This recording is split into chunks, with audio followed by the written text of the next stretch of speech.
It's awkwardly a few weeks after that time to reflect on the movies that came out in 2023, so that means it's my time to shine by talking about the films that I absolutely adored to come out from the whole year. Now, sadly, I haven't gotten around to see everything out of 2023. I took the time here in January to try picking up a few stragglers that slipped by or I couldn't check out until now. But I did manage to check out exactly 162 films from last year. The few that I unfortunately couldn't see, though, include Poor Things, Godzilla Minus One, American Fiction, Anatomy of a Fall, and a few others that currently escape me. Anyway, without further ado, here's my list of my favorite films of 2023. Oh, and please keep in mind that my picks aren't yours, but I'd love to hear your list down in the comments. Number 10, Sisu. Let's start things off with an action spectacle. This movie is Nazi blood-soaked carnage for 90 minutes straight, and it does not disappoint in the slightest. A simple story of a man and his dog traveling through the Finland countryside with a bag full of gold and a shitload of Nazis in his way. Sisu is essentially if John Wick time traveled back into World War II, and I was 100% along for the ride. Immensely satisfying from start to finish. No pun intended. Number 9, Infinity Pool. I grew up on David Cronenberg films, and now to see his son Brandon also creating insanely depraved yet thought-provoking work has been pretty amazing thus far. Between Infinity Pool, Possessor, and Antiviral, I've loved seeing him grow as a filmmaker, taking familiar elements from his dad yet making it entirely his own. The movie is about a writer and his wife vacationing on an island where they meet a fun yet mysterious group of strangers. What starts out as a bit of fun turns chaotic after a night out results in a deadly accident. From there, the writer discovers he must pay for the accident by penalty of death. Yet not in the way he might think. He learns that fame and fortune provides more privileges than he initially realized. A bit of a spoiler here, spoiler alert, but the plot involves cloning. But what I love about this movie is that it is far less focused on the typical themes and ideas we've seen before with other sci-fi films involving cloning, such as trying to figure out who's the original and who's the copy. Rather, this movie centers far more on simply how unhinged humans can be when given a little too much leniency while expected to suffer essentially zero consequences when someone is rich enough to buy their way out of even death itself. Oh, and I just have to add really quick that Mia Goth, of course, gives yet another awesomely crazy ass performance again. It's so good. The film is nuts and brilliant and a total blast. Number 8, Air. Talk about polar opposites here from Infinity Pool to Air, going from dark, cerebral, and surreal to light, fun, and fairly uplifting. This is the story of how the famous sports shoe Air Jordans came to be. We've seen films like these time and time again, the underdog tale that's usually released once or twice a year, that's meant to essentially be a fluff piece for audiences to casually enjoy, as it tends to infuse a lot of applause moments, and of course is based on a true story. However, with Ben Affleck behind the camera, we get something that feels truly genuine, as it shows a lot of love for the time period and these people all responsible for one of the most famous shoe brands ever made. There's a good amount of laughs as well as heart woven into crafting this film. I had a damn good time with this. You got a name for it? Air Jordan.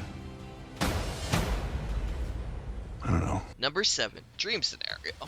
And we're back on the weird movie train. Dream Scenario is Nicolas Cage in a role that I would say is vastly different than most of the work he's done before. A mostly reserved school teacher yearning to make his mark in the world, yet unsure as to how, finds himself stumbling unintentionally into fame when a strange phenomena occurs where seemingly everyone starts dreaming about him, turning him into an instant celebrity, and with that comes all the perks and consequences of being famous. I went in expecting a fun ride, and I did get that, yet not exactly for the reasons I thought I might. This is a clever film that loves delving into and satirizing what it means to be a celebrity today, cancel culture, capitalism, corporate sponsorships and advertising, the cynicism and manipulation behind taking advantage of public interest. It's a smart flick that has a lot to say. What brings it all together is the earnest, sincere, and subtly hilarious performance by Nick Cage, who plays his part perfectly. Without him, or a performance equally as terrific, this movie could easily fall apart and feel extremely pretentious. Thankfully, Cage brings enough charm to keep me invested,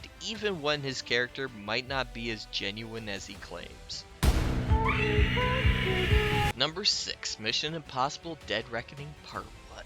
If there was any movie I would say was the action epic that's truly a must-see in theaters experience, this is it right here. Tom Cruise delivers yet another feast for the eyes on the big screen with his latest Mission Impossible installment. This man knows how to make a truly phenomenal and exciting theater experience with breathtaking action sequences and intense as hell stunts that make my heart pound like crazy every single time. Yet, setting aside the great action and visuals, at the center of the film's story has some brilliant themes on the dangers of AI, which, given everything going on now involving so many heavy discussions on the logistics and morals of AI today, I'd say this movie is surprisingly relevant. Not to mention, Tom Cruise is a powerhouse of a lead who commands the screen effortlessly. Loved the absolute fuck out of seeing this movie in the theater last year. Hell yeah.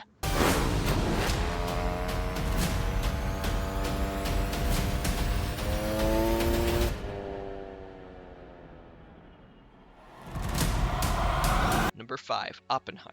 Easily one of the most suspenseful and intense films I saw out of the whole year, which is shocking given how the actual atomic bomb is only showcased once for a mere few minutes against the movie's entire 3-hour runtime. Seriously, not even Tom Cruise literally riding a mountain bike off of the edge of a cliff made me feel as on edge quite as much as this movie right here. Yet it's a film that is mostly dialogue driven, but with creatively ambitious editing, this makes the true story of the atomic bomb's origins into a total heart-pounding sweat fest. It's honestly great seeing Christopher Nolan at the top of his game. The man knows just how to make a beautifully paced epic picture. And of course, it's always awesome seeing Cillian Murphy given a chance to shine. He knocks it out of the park as J. Robert Oppenheimer. Even when Cillian Murphy has to play the character from his younger years into his elder, he never misses a beat. His nomination is well deserved. Same goes for Robert Downey Jr. with his nomination, playing wildly against type and doing a damn fine job of it. Although I would have liked to have seen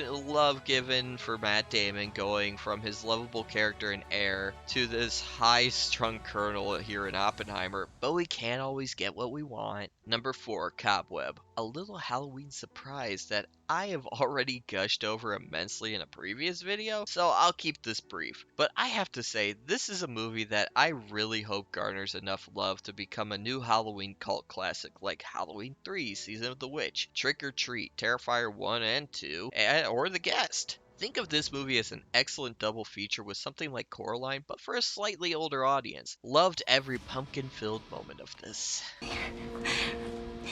Pumpkin for our pumpkin. Number 3, Sympathy for the Devil. Oh hey, would you look at that? Nick Cage is back again in another entry on my list. Yes, I am an unapologetic fan of the Cage Man. And if Dream Scenario was his Oscar-worthy performance flick, then Sympathy for the Devil is a return of the Rage Cage that we all know and love. Except maybe I'm met this time around. From the moment I saw a promo photo for this movie, I was immediately excited for it. Going in, I thought I was going to have a fun time with a movie that is basically Nicolas Cage and Joel Kinnaman in their own rendition of something along the lines of Collateral, The Hitcher, Joyride, or even Steven Spielberg's Duel. However, this actually gave me something a little more original once the film wrapped up, and I truly adored what this movie did with its characters. I can't say as to what makes this special, as it is a spoiler, spoiler, but I came out really respecting what the writer did to put their own twist on an all too familiar formula. Plus, I just love when Nick Cage goes absolutely bonkers in a movie, and this is some of the bonkiest shit he's ever done. It's so fucking good. I dressed up for this. I wanted to be 100% sex tonight, and you cut that in half. I'm now 50% sex. Number 2, The Flash. Alright, this one might be my most controversial selection on the list given all the allegedly incriminating things Ezra Miller has been accused of doing. I don't care. I loved this movie, and no one is more surprised than me for the reasons why I loved this movie so much. Looking back on my personal history in regards to Ezra Miller's take as Barry Allen / The Flash, it's kind of incredible how much of an arc I've had with him. Starting way back in 2016 with Miller's introduction as the character feeling like a forced attempt on DC's part to play catch up with Marvel by cramming in their own cinematic universe as quickly and lazily as possible, then moving on to his official inclusion in 2017's theatrical version of Justice League, where I admittedly hated almost every second with his character. Like brunch. Like, what is brunch? So I am just a black hole of snacks. I am a snack hole. I'm afraid of bugs and obnoxiously tall people. Wow, it's like a cave. Like a bat cave. So is this a bad time to bring up my blood sugar? Very hungry. Dostoevsky. Shut the fuck up! Coming across less as a three-dimensional character and much more of an obnoxiously one-note joke machine that spouted out some of the most cringeworthy lines and was constantly mugging to the camera. Because my initial response to Ezra's Flash character was so awful, I was not looking forward to him having his own movie as the character in the slightest. Then something strange happened in 2021 to turn me around on the idea. Zack Snyder's cut of the Justice League was released, and I had a brain-boggling 180 experience with Miller's Flash, going from outright hating to somewhat loving his performance. The Snyder cut truly showcased how with the right direction, pacing, and fleshing out of a story can really change one's perspective on a character entirely. That being said, I was still nervous about which version of the Flash I would be receiving with his own movie. Turns out I got more of what I loved while cleverly being given what I hated too, but in a much more fun and thoughtful way that works for the narrative. When I saw The Flash in the theater, I thought my favorite part would be Michael Keaton's return as Batman.